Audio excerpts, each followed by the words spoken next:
안녕하세요, 윈블맨입니다. 세계 11위 다니엘 메드베데프가 시즌 두 번째 우승을 달성했습니다. 경기도 하이라이트도 못 봤는데 무슨 소리냐고요?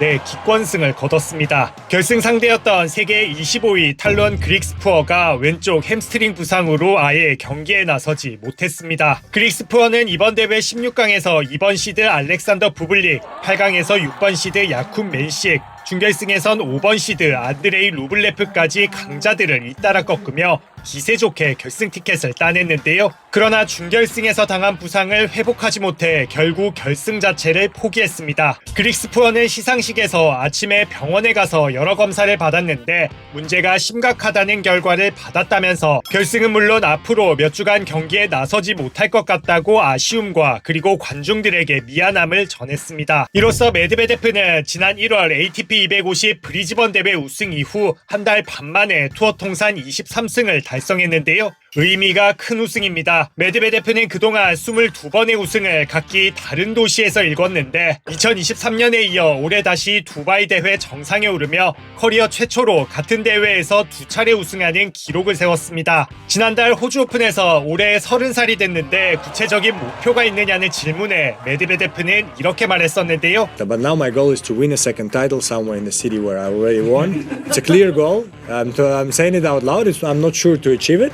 But I'm going to do my best to try to do it. 불과 한 달 만에 그것도 기권승으로 다소 허무하고 멋쩍게 목표를 달성해버렸습니다. 시상식에서 메드베데프는 두바이 대회 우승이 더 특별한 이유를 털어놨습니다. I never did it twice in any city in the world, and the first time I would do it would be on the walkover. So that's how life is sometimes. And funnily enough, that is probably the only trophy because it's so big and beautiful that unfortunately broke down. So I don't have it at home. So I guess that's also a good sign to have it back in my home.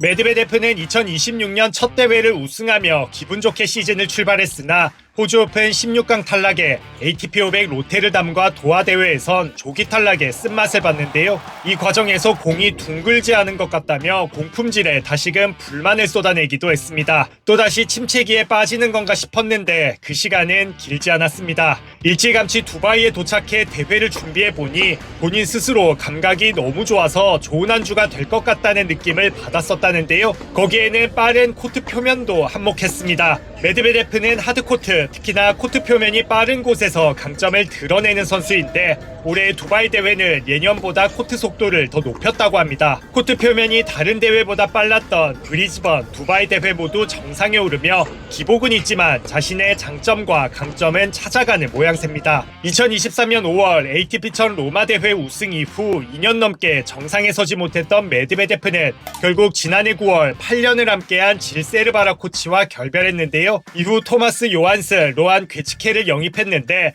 빠르게 안정감을 찾아 2년 5개월 만에 투어 우승을 따내기도 했습니다. 그리고 불과 4개월 사이 2승을 더 보탠 건데요. 메드베데프는 코치 교체가 전환점이었다며 시험 기간처럼 시작했던 협업이 신선한 자극이 돼 좋은 결과로 이어졌고 현재는 함께 일하는 것과 경기하는 것 모두 즐겁다고 전했습니다. 구체적으로 새 코치를 찾을 때 자신의 경기 스타일을 이해해줄 사람이 필요했다는데요. 겉으로만 보면 자신은 다소 요상한 자세로 베이스라인 뒤에서 수비적으로 치고 서브는 좋다가도 더블 폴트를 하는 선수로 볼 수 있지만 세부적으로 따지면 공격적인 플레이를 하는 선수로 정의했습니다. 기회가 오면 안으로 들어가고 상대보다 위너를 더 많이 칠 때도 흔하다는 건데요. 이런 플레이의 묘와 감각을 잘 살려줄 수 있는 코치가 필요했는데 새 코치 2명이 메드베데프를 세부적으로 이해하고 분석한 뒤 큰 그림을 그려 무엇이 부족했는지 바로 짚어줬고 어떻게 다시 돌아갈 수 있는지도 진단했다고 설명했습니다. 그 덕에 경기력이 좋아지면서 긴장감이 풀려 정신적인 부분도 나아졌다는데요. 그동안 조기 탈락이 많아 세계 1위 카를로스 알카라스, 2위 야닉 시너와 맞붙을 기회조차 없었는데 3월 선샤인 시리즈를 앞두고 이젠 그들과 상위 라운드에서 다시 맞붙고 싶다는 포부도 전했습니다.